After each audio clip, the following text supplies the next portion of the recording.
In this video, we will be investigating the question of why TNF-alpha impairs peripheral glucose uptake.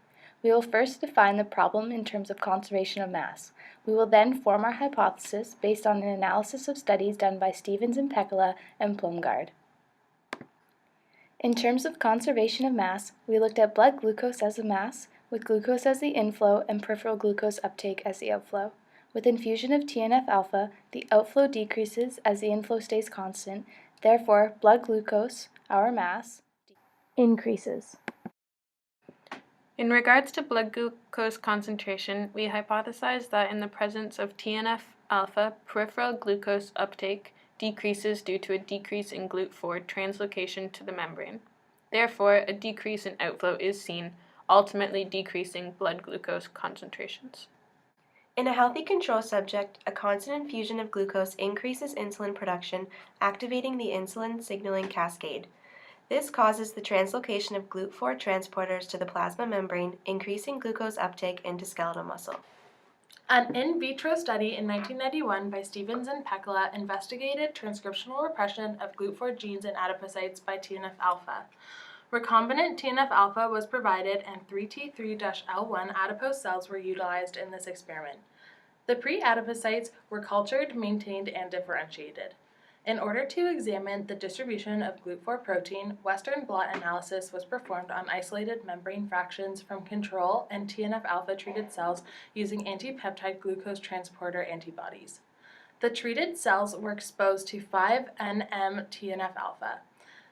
The results of the experiment identified that the exposure of adipocytes to TNF-alpha resulted in the loss of total immunodetectable GLUT4 protein and decreases in plasma and inner membrane GLUT4 fractions. These results indicate that the observed loss of the ability of insulin to activate 2-deoxyglucose transport results primarily from a lack of GLUT4. The image demonstrates the hybridization of in vitro transcribed RNA to the indicated cDNAs or 3T3-L1 genomic DNA immobilized on nylon membranes.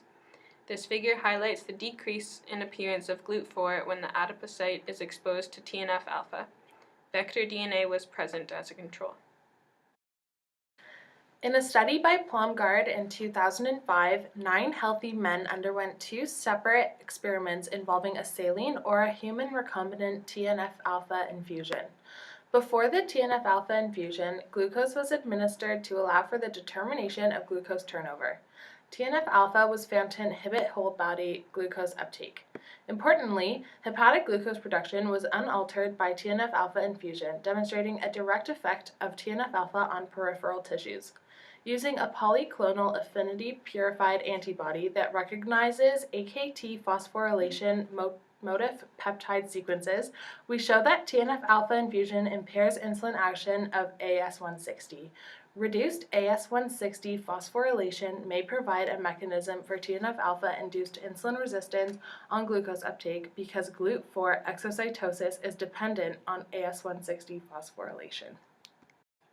Essentially, these studies indicate that there is a decrease in GLUT4 translocation to the membrane. As suggested by Stevens and Pekala, translocation of GLUT4 is inhibited by TNF-alpha. The study by Plumgaard shows that the decrease in translocation may be linked to reduced AS160 phosphorylation by TNF-alpha, which was indicated by a decrease in AKT phosphorylation in response to TNF-alpha. The 2 studies that we reviewed support our hypothesis in that peripheral glucose uptake would be decreased in individuals receiving an infusion of TNF-alpha. Stevens and Pekala showed that exposure to TNF-alpha resulted in decreased GLUT4 translocation and GLUT4 at the plasma membrane, causing a decrease in peripheral glucose uptake. Plumgaard demonstrated impaired insulin action of AS160 with exposure to TNF-alpha, also causing a decrease in peripheral glucose uptake.